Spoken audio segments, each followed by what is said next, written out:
Dave. Say, how about... Ouch! Does that answer your question, Buddy? The Adventures of Maisie, starring Ann Southern.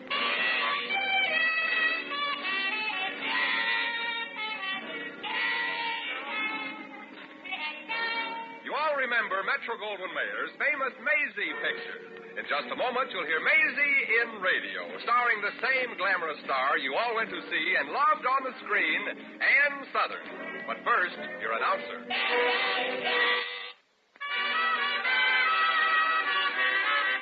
And now, here's Ann Southern as Maisie. Yep, I'm Maisie, like the fellow just said, Maisie Revere. Just a gal who don't go around looking for trouble. If trouble wants me, it can come and find me. But the trouble is, it always does. Like today, for instance, I'd answered an ad to work as a governess for some rich family and quit after one day. The reason? Backward child and forward father. I was traveling back home to Brooklyn and stopped under a tree to rest my weary thumb. When across the road, I spied a bunch of kids from the local orphanage peering up wistfully at a billboard, advertising a cops and robbers picture playing in town. All I had to my name was a couple of bucks, and I hadn't eaten in so long my stomach was sending poison can letters to my brain. But, well, what chance does a stomach have against a cops and robbers picture? Well, all right, kids, calm down now. Maisie Revere wants to make a speech. Oh, gosh, Miss Revere. Well, it'll only be a small speech, Donnie. I got to get finished before the prices change. Now, look, kids, I promised the matron at the orphanage that you'll be back in time for dinner. So you'll only have time to see the picture 3 times. Oh, well, okay. 3.5 times. But you younger kids will have to take a nap during the newsreel. Now, kids, listen. I have only enough money for myself and 12 half-price tickets. So remember, if the cashier wants to know your age, you're only 11. Yes, Miss Revere. Gotcha, Miss Revere. Yes, Miss Revere. Oh, you better say you're 11 and a half. You will never be able to get me into the theater for half price, Maisie. I'm 15 and I shave. Yeah, too bad you didn't this morning. Well, look, Teddy, you better get under my coat. And when I buy the tickets, follow me into the theater. You can't do that, Maisie. I'm back here, remember? Oh, yeah, Bobby. Well, quiet, everybody. We're next in line. Next, how many, please? 1 adult ticket and 12 children, please. 12 children? That's right. Who are you, the father? No, silly, he's one of the children. Oh, just a mere tot, huh? Yeah, I'm 11 and a half. 11 and a half? Why, he's over 6 feet tall. I know, he eats vitamins. And he needs a shave. He drinks hair tonic, too. He does? At the orphanage, they feed those kids anything. You see, he's an orphan. Okay. That's 1 adult ticket, miss, and, 12 half-price tickets. Okay, that'll be $4. Oh, well, but all I've got is 3.5. We all want to see the picture. I'm sorry, miss. Next, please. Well, okay. Just let the kids in. I gotta be traveling back home while it's still light enough to see my thumb anyway. Well, gosh, Maisie, you ain't gonna miss a cops and robbers picture. Well, don't worry, honey. I'll see it in 10 or 20 years. 12 kid tickets, please. Certainly, miss. That'll be $6. 6? Mm-hmm. While you were making up your mind, the prices changed. Oh, well, I'll complain to the management. Let me talk to the manager. I'm the manager. Oh, he's talking to him. He hates kids. I should. I got 8 of my own.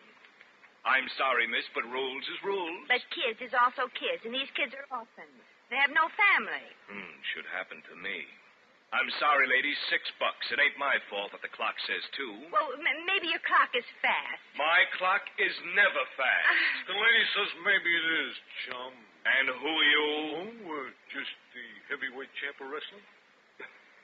Well, as I was saying, miss, my clock is fast.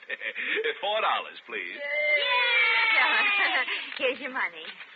Well, that was awful kind of you, mister. Oh, forget it, miss. I'm an orphan myself. You know, when I was born, I was left on a doorstep. Golly, left on our doorstep. Say, you look familiar. What are you? Maybe he's a bottle of milk. No, a bottle of milk can't talk, and I Hey, look, chum, if you get comical with me, I will smack you in the eye so hard that for the rest of your life you'll see with a lip. No offense, men, pal, no offense. This way, kiddies. I'll get you some nice seats down front. And have a good time, kids. Sorry I don't have enough left to buy you all some popcorn. Oh, I'm going in there too, lady. I'll buy them kids popcorn. Oh, but that's 10 cents a bag, and there are 12 of them. Do you know how much 12 times 10 is? Well, yeah, sure. 12 times 10, that's 12 to... maybe I better pay with a $5 bill just to make sure, huh? Yeah. You know, mister, you're a great guy. Oh, shucks, miss, I can afford it. I make a lot of dough in a wrestling racket. Oh, then you're really a champion. The world's champ of Jersey City, miss. Well, so long, champ, and thanks again for helping the kids. Anytime, lady, anytime. I feel awful bad about any kid which is born without a mother. And if there is something which I can do... I know. Well, I got to hit the road again, chum. So long now. Hey, you've been swell to them kids, too, lady. I'd like to shake your hand. My hand? Ouch. Hi, Just call me Lefty. So long, friend. Miss Revere? Oh, what's the matter, Teddy? Didn't you like the picture? I couldn't let you leave without thanking you for, well, you know, and wishing you all the luck in the world. Oh, you're sweet, Teddy. I could kiss you. Why not? You sure you're only 15? Well, looks like a car coming this way. Now, you be a good boy, and maybe I'll see you again if I happen to be coming this way again. Well, maybe I'll be seeing you before you know it, Maisie. I'm leaving the orphanage next week when I'm 16 and then heading for New York. New York? Well, what you going to do there? Get a job. Oh, just like that, huh? Any particular kind of job in mind, mister? Who cares? I can't stand this place anymore. I'm fed up. Oh, well, I know how you feel, honey, but try to stick it out until you're 18. An orphanage ain't the yummiest place in the world, but it's your home. Not for long, it won't be. The orphanage is closing soon. I overheard the head matron talking. Closing? Yep. But they can't. What'll happen to all those kids? That's not important, is it? Well, it is to me. Too bad you ain't the president of the town charity committee instead of old Professor Pearson. Professor Pearson? Well, who's he, a schmo? Schmo? Yeah, that's a jerk with a Ph.D. What's the matter? No money in the charity fund? Just enough to keep the orphanage running a couple of months. Oh, well, certainly they can raise funds to keep the orphanage open. They are. Raising funds, I mean. Tonight, the town's sponsoring a wrestling bout for charity between Moose Kabelski and Lovely Louie. Admission $5 a head. Oh, well, they should coin a fortune. Yeah, only the money ain't going to us. Professor Pearson is a man of letters. Right now, he's at the meeting of the Charities Association in the town hall, laying down the law about what literature to buy with the proceeds of tonight's bout. Oh, he is, huh? Yeah. Well, I'm going to be at that meeting, Teddy. Hold my suitcase. But you can't. That orphanage is going to stay open, Teddy. I'll see to that. But you can't sway Professor Pearson, Maisie. He makes the rules here, and he's a person of few words. Well, I'm a person of few words, too, chum. But the few I've got are buttes.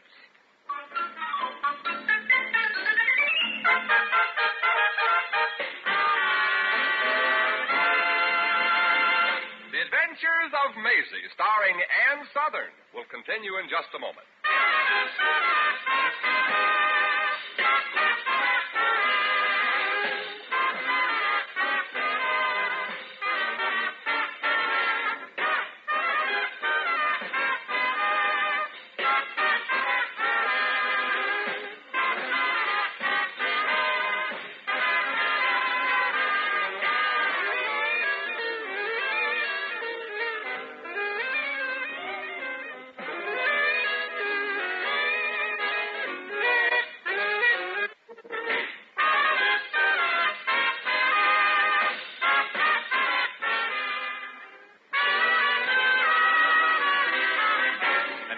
Back to Maisie.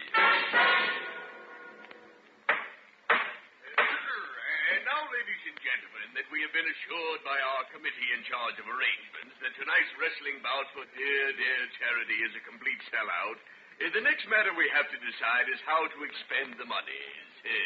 Are there any suggestions? Yes, I think... Charles? Sorry, Father, but I just had a thought. beginner's luck. Professor Pearson, what do you think we should do with the money? Well, I think... All those in favor say aye. Please, Charles. Father, you said to put it up to a fast vote. Yes, but not till I make my suggestion. Other members of the committee may have ideas, too. They wouldn't dare, Pop. Everybody knows who runs this town. I object. Hey, it's true, isn't it? Yeah, that's why I object. And who are you, miss? I am Maisie Revere, handsome. Handsome. Yeah, and hand some of that money to the orphanage. I say that's a good one. Charles? I really don't get it, Father. You don't deserve it, but those poor kids at the orphanage do. Friends, insofar as we have decided, at my insistence, suggestion, that the education of our younger element has been somewhat neglected of late, I believe the only wise course to take is to use the entire proceeds of tonight's wrestling bout to purchase more books for our library. Miss Revere, if you are not in favor of my suggestion, you don't have to hiss. You might raise your hand and offer a counter-suggestion. Now, have you one? I have. I think the dough should go towards keeping the orphanage going and give those poor kids a chance to grow up until they're old enough to take care of themselves. Yes. Ladies and gentlemen, you have heard the suggestion of this young, unknown lady who has come here uninvited and stuck her nose into an affair that is no business of hers. Well... all those in favor of this meddling and extremely flashy young lady's suggestion, please say aye. Aye. Charles? I think it's crazy. That's better. Anything else to say, miss? Plenty. Those kids are helpless and they need a break. They need a break. We've given them more than the dear little things deserve. After all, culture is of primary importance. We have to feed people's minds. Well, what's more important, people's minds or kids' stomachs? Excuse me. Hello? Professor Pearson speaking. Hello, Professor. This here is lovely Louie's manager. Louie can't wrestle Moose Kabelski tonight. But he has to. It's for a worthy cause. And the stadium is all sold out. Professor, I am indeed grieved like anything, but I am afeard that you'll have to get yourself another bum to wrestle Moose. Louie has been taken with laryngitis. Oh, but he has to wrestle. He just has to. Laryngitis or no laryngitis. Professor, he can't wrestle without a voice. Why, the poor guy can't even grunt a groan above a whisper. And you know yelling like he's being murdered is what made Louie the box office draw, which he is. You'll have to cancel a bout, Professor. I'm sorry. Oh. Is anything wrong, Professor? Everything. I've just been talking to the most despicable person in the world. You mean Mom? This one is a man. Tonight's bout is canceled. Oh, you mean we'll have to return the money to the people that bought tickets? Oh, gee, I'm sorry, Pop. Now you won't be able to sell the town those old books you've been wanting to get rid of. Yes, I know. Charles, please be quiet. Oh, I'm desperate. How desperate, Professor? Just what do you mean, Miss Revere? Well, just suppose. Suppose I came up with a wrestler famous enough to take on Moose Kabelski tonight. You know of such a person, Miss Revere? I met him this morning at the picture show. He loves kids, especially orphans. Well, Miss Revere, if you could secure the services of such a person, I personally can guarantee that a percentage of the proceeds from tonight's bout would go towards maintaining the orphanage. How much of a percentage? How much? 10%, roughly. Well, how much smoothened out? Smooth.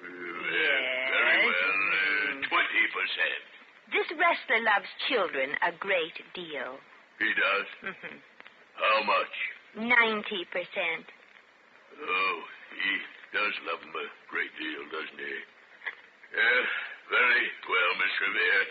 90% goes to the orphanage, with the proviso that you live up to your end of the bargain. Oh, you just made yourself a deal, Professor. Oh, that'll be 50 cents in advance, please. 50 cents? What for? The movies. I gotta get in to get my man out.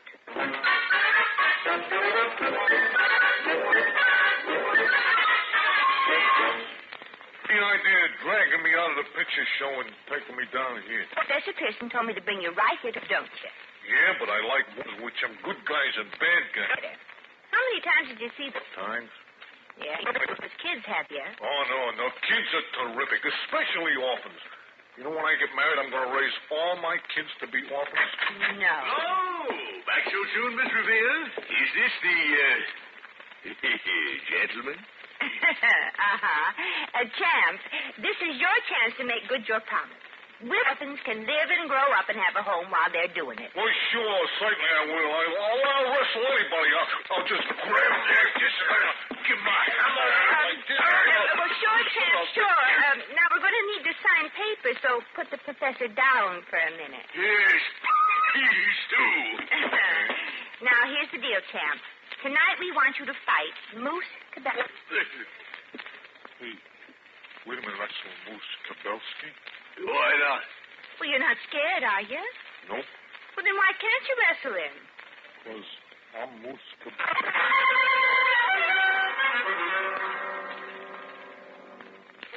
Hi, Miss Revere. Hi, Teddy.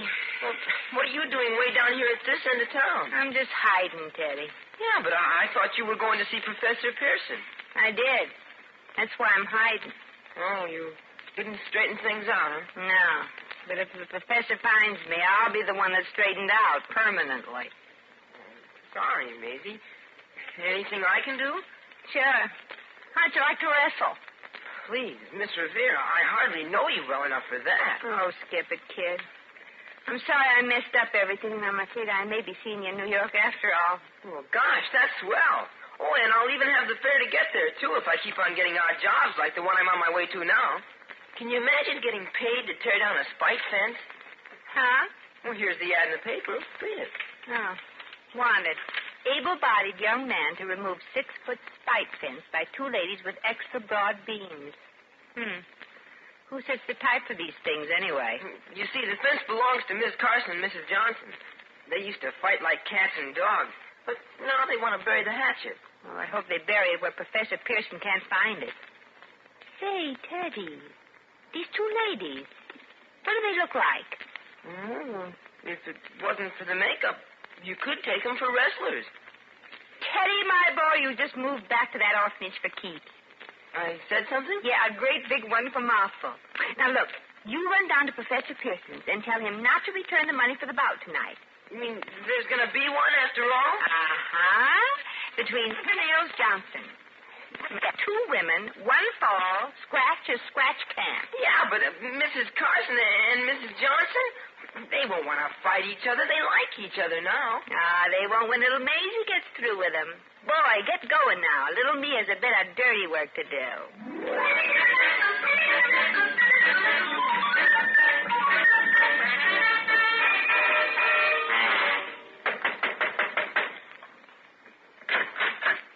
Yeah, miss. Hello. Are you Mrs. Carson? Yeah, I am. Oh. Well, I'm here to see if you wanted to sell the lumber from that spike fence you advertised you wanted torn down. I already talked to your neighbor, Mrs. Johnson, about it. Oh, did you? And what did the sweet, wonderful darling have to say? Well, she said she could use the money for a worthy cause. Oh, I'm sure she can. Oh, a sweet girl. Yeah, she wants to buy some more lumber and put up a higher fence so she doesn't have to look into that sloppy kitchen of yours. Well, anything my wonderful neighbor says is all right with me. That sloppy thing dared to call my sloppy kitchen sloppy? Yep. She said it wasn't fit for pigs. That's a lie. You mean it is fit for pigs? I mean I ought to jam them buck teeth down her throat so far she'd have to chew her food twice. And she deserves it, too, if you ask me. For saying that you were bow-legged. That liver-lipped horseface said I had bow legs? Mm-hmm. She said you were so bow-legged when you went to sleep you had to get out of bed to turn over. Oh, she did, huh? Well, I'd like to get my hands on that animated floor mop. Oh, well, she said the same thing about you. She dared you to meet her tonight in the ring at the town stadium. Well, I'll be there. Don't you worry. And I'll push her head so far down into her body she'll have to wear open-toed shoes to breathe.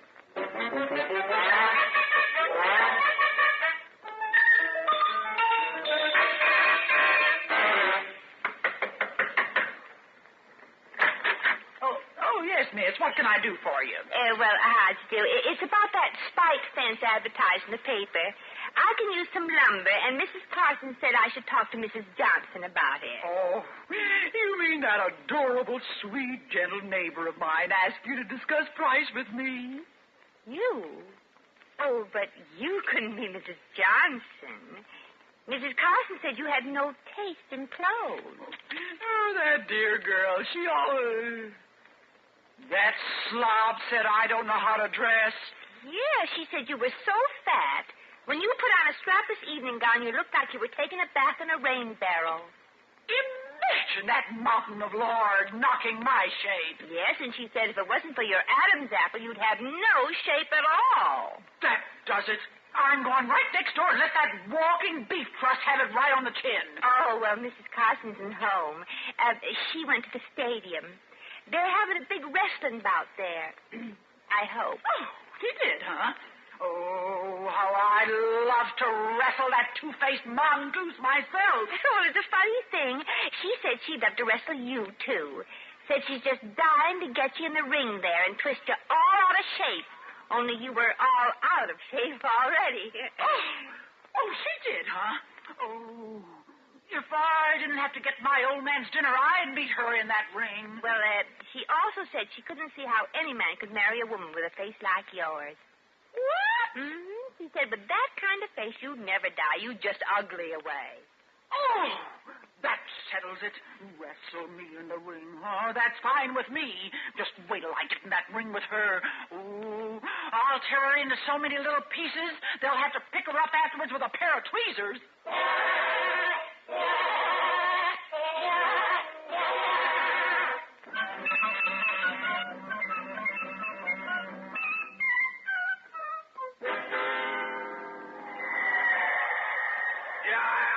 Sorry, you'll have to talk louder, Miss Revere. The crowd is yelling so loud here at the stadium, I just can't hear a word that you're saying. Where are you, anyway? Well, I'm talking from a phone booth at a gas station. Where? At a phone booth. Oh. Are the customers satisfied with the bout, Professor? Satisfied? Why, they're absolutely wild with excitement. Oh, those two women are just a pile of arms and legs out there in the ring. Gosh, that's bloodthirsty. Yeah. Well, can't the referee make them fight like ladies? The referee? Who do you think's at the bottom of the pile?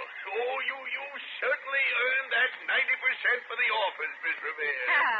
And you make sure they get it, Professor. Well, goodbye now. Don't go, Miss Revere. Why not come down to the stadium and witness the bout? Oh, no, thanks, Professor. Those two female butchers may compare notes, and then there'll really be a brawl. Oh, I get it. You can't stand seeing blood spilled. You ain't kidding, Professor. Especially if it's my blood.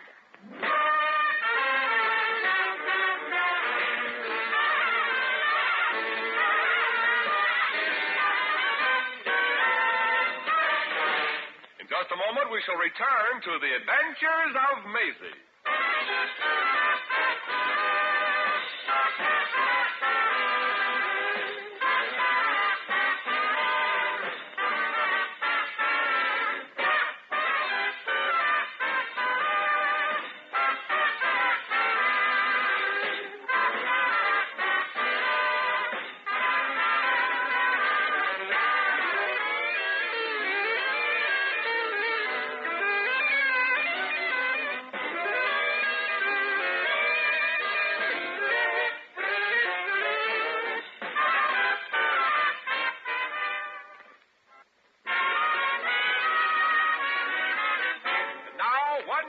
Here's Maisie. Well, from all reports, that bout was out of this world. And the I hung around, I'd probably be too. I was a little ashamed of myself for using the nasty kind of trickery to get those two women steamed up. But it's easier for adults to take a beating than poor defenseless orphans. Maybe we'd all be better off if we'd look into our hearts once in a while instead of our pocketbooks. Uh-oh. Here come the two lady wrestlers. And from the looks in their faces, they've compared notes, and they're going to forget that they're ladies. Get going, feet. This is no time to just stand there and let the rest of me get murdered.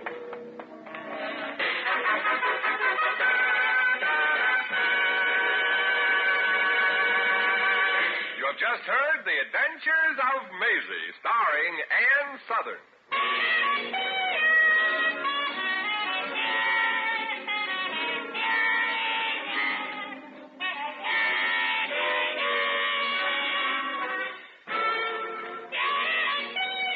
Maisie was written by Arthur Phillips. Original music was composed and conducted by Harry Zimmerman. Supporting cast included Frank Nelson, Elvia Allman, Joan Banks, Peter Lees, Sheldon Leonard, Bob Cole, Tommy Bernard, Jeffrey Silver, and Johnny McGovern. Jack McCoy speaking.